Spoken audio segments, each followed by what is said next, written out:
लड़को आ लेकिन संग कोनटा का ए देखत का बन जा कुर्सिया लेके आई जा। गजब बेइज्जती है।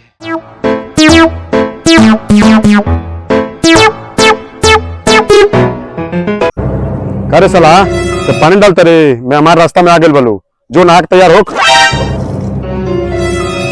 ए आओ तालो तावे दो हमरा शादी उदी नहीं करे के साला आओ तरसन 10-20 दे के चल जा तरसन कह तरसन लइका पढ़ ही नहीं खे। ससुर तो नहीं नाव लिखवानी तो उखी रही घूमल अब हम का करी। तो हम का करी तोहरे नु लइका आई जब तू उखी रही घूमल हम ना घूमी। हाँ चला वापस से जुमा लड़बे हमारा लागत तो शादी ना करबे ते रणुए मुँह रणुए। सही सोचला हुआ पापा तू सोचता रह कि हम शादी कर ली आ जगह तू मम्मी से लात जूता खा लो वही हमू लात जूता खाई।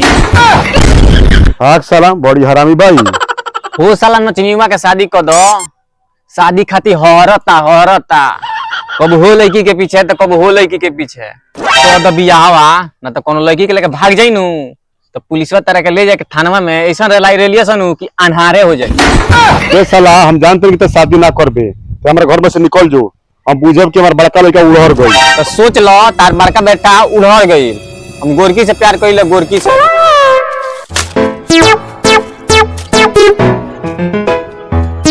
चला ये कान तारी अखिया में तारा घचावना मरले बा नहीं गले को कान नोचतनी 17 को बकरी रख लेल बड़े द्वार पर ओकनी खातिर पता ही नोचतनी।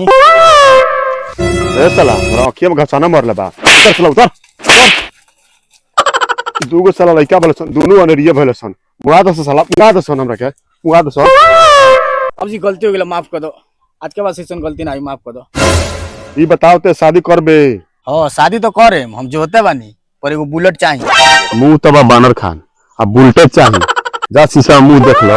ये मर्द काहे ऐसन बोलता रहो हमरा बुलेट ना मिली का 10-10 जानी पीछवा घूमी लो हमरा 10-10 जानी। देख बाबू पहले मेहमान लोग के आवे दे ओकरा बाद से हम बुलेट के डिमांड करे दे दिलो तो ठीक बा ना तो साइकिल दिलो तो बियाह करबे ना। ना ना बियाह हम ना करेम। अरे साला ना करबे तो ये लोचू हम जाता नहीं ना पापा ना हम शादी करेम। ठीक बा नहा धोआ के तैयार होक मेहमान लो आओ तो लो। ठीक बा पापा चल तनी। देखो ना साहब भाई लड़कवा को ओई बेरा भेजे बोलोरो बांधे के आ उ साला गल तो उन्हें रह गेल बा। अब बेटा हर से बार से फोन आवता इस साला लड़का बोलोरो बांधे गइल बा कि खरीदा गइल बा हमरा कुछ समझ में नहीं आवत बहुत परेशान बनी कर। तो लड़को आ लेकिन संग कोनटा का लड़को हमार लड़की संग घुमा। हां तो कहटा कला का रे तोरा टाइम ना बुझाला बोलोरो बांधे गइल कि खरीदे। ये तो तू ही निकल हो जो देख के बोलोरो खाली बा कि ना देखनी लोग बैठल तो चलिए नहीं हो जा तू जिंदगी भर बोके रह गइल कबो दिमाग ना होता हार तारा कहिए बोलोरो बांध के आओ के तू खालिए चलिए लो अब बेटा और से बार फोन आवता। ए तो खिसियात का बड़ो लइका भकड़ा त का कि बार लइका घर से फोन आवता लेकिन खैर घुमाटा ये तो ये तू का चल हमरा घर में झगड़ लगा हो बताओ हे उम्र में ना घूमे तो तारा जैसन होके तो घूमे का कही जाते हर सारे टोल राख बनाए जाते नहीं। अब बताओ कैसे चल रही। ये तो रोहन भैया को मोटरसाइकिल मांग लिया तनी वैसे चल रही। ठीक बा जो मांग के लिया ठीक बा लिया तनी।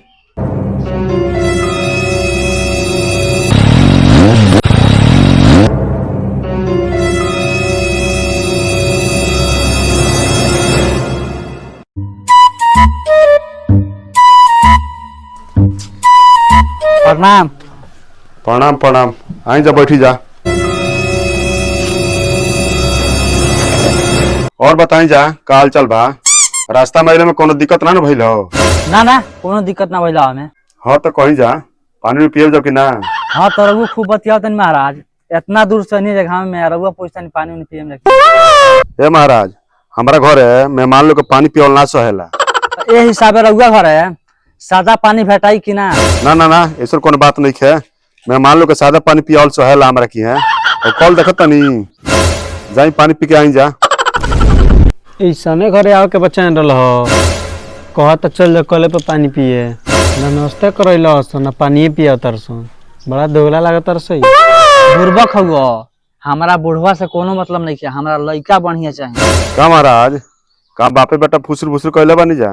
ना ना ऐसा कोनो बात नहीं है। ऊ बाबू कहता रहनु कि नाश्ता के चक्कर में का पड़ल बड़ो, पहले लड़का देख लो ओकरा बाद से बात बा। दुकान ए बाबू दुकान ए बाहर आओ, मेहमान लोग आइल बोलो। ए चल का भाई। हाँ का कहता रह। आवा है नहीं बो तो जेबा देखबा दुखना का करता वही बड़ा आवाज देवी अभी ले आइल ना।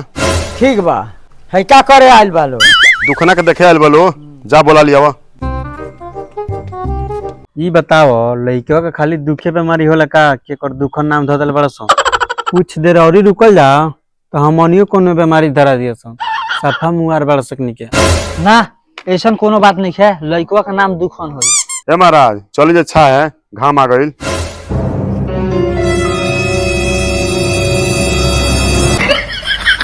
ए देखत का बनी जा, कुर्सिया लेके आई जा। गजब बेइज्जती है। ए तके कहता नहीं अबो से चल चल कुर्सी ढोआ आइल बड़ ई साला दोगला बड़सो। थोड़ा जाए तो हमारा बुढ़वा से का मतलब बा, हमारा लड़का से मतलब बा। लड़का देख लो पसंद पड़ी तो ठीक बा ना, चल चल रही। देखबो इतना झाड़ झूर का आइल बनी बुझाता बाराती में टेंट लगा आइल बनी कुर्सी से यार तनी के। साले बुलेट ना दियो, इतना क्रीम लगाओ दिन को पूरा उजरा हो जाए। बुलेट आज ले के छोड़ी सब होई हुनर में जादू चाही चुनर, आ सब हो के हुनर में हरारू चाही सुनर। ओ देखिए सुनई लागे तनी बुलेट ले करो है, देखा तनी सरौर काहे ना बुलेट दियो। चलो तार बाबूजी बोला होता रहे। जानू पापा जी कोई दो हम आवते बानी नाव के जमो पहिली एक बार सुनई लागे तनी आज तो पहचाने कर लिए सन, पक्का में बुलेट मिली आज। भाई मुंह में का उजर उजर लगौले बाड़ो। ई ना जानबो मेकअप हो मेकअप। ए महाराज बाबू कहाँ रह गए, अभी ले आते रह गए, बोलाई जल्दी।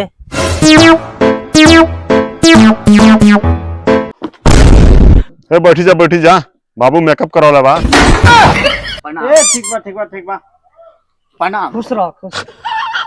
रे साला हई का पहन के अइले रे।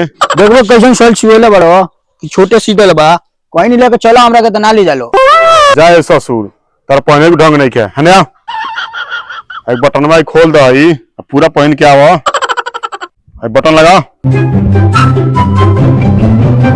ए महाराज बुरा मत मानब जा, लइका हो हंसी खाती पहन लेला बा। लइकवा नाच में रहेला का एकदम जोकर के तरह लागता। ना ना ऐसा कोनो बात नहीं है, लड़के नु हो पेन ललस्ता का भइल। ठीक बा जौन पूछे के बतन पूछ ली जा। अच्छा बाबू तो तार नाम का हो? है क्या कोई बड़ा नाम बताओ। तुमको लौकाई नहीं दे रहा है, आई एम दुखन कॉमेडी। तो दुखन कॉमेडी वैसे आप करते कहाँ हैं? आई एम चुभाक कॉमेडी, कॉमेडी करते हैं कॉमेडी। बाबू हमने की पसंद बाड़ा, अब लेन देन का बात हो जाओ। पापा बुलेटवा मांगो। चुप साला चुप, अब बात करतनी हम। जब उनके लइका पसंद बा तो एगो बुलेट आ 10 लाख रुपया दे दी जा। हे चियर बाबू के लइका पे एगो बुलेट आ 10 लाख रुपया मांगता रहो। पापा ई साले टीयर बहु को आ जा। ए हमार लइका कैसे चियर बाबू कह देले रे। तार लइकवा जंगबा वही न केहू कही। देखो मेहमान तो ज्यादा बड़ बोलते रे। ए तो गरमात का बड़ो हिसन के लइके पे 10 लाख रुपया मांगता रहो तू। तो गरमात का घंटा बनी कामना गुण पर 10 लाख रुपया एगो बुलेट मांगता। तारा जैसा ससुर लोग के रोज आगे पीछे घुमावे। चल भाग साला, बहुत ज्यादा बोलता रे। हम कोई मंदिर का घंटा है कि कोई भी आके बजा जाता है। का हमार लइको कलश के मार देला हो बाबू रे। आओ मार बियाह कर झगड़ा करे मार। ठीक है कहनी कि भाग चलो पिटाए अब अकेले। अरे बाबू बहुत दोगला बार से सारा कर बड़ी मारला बार से आज का बस कबो नहीं घर ना।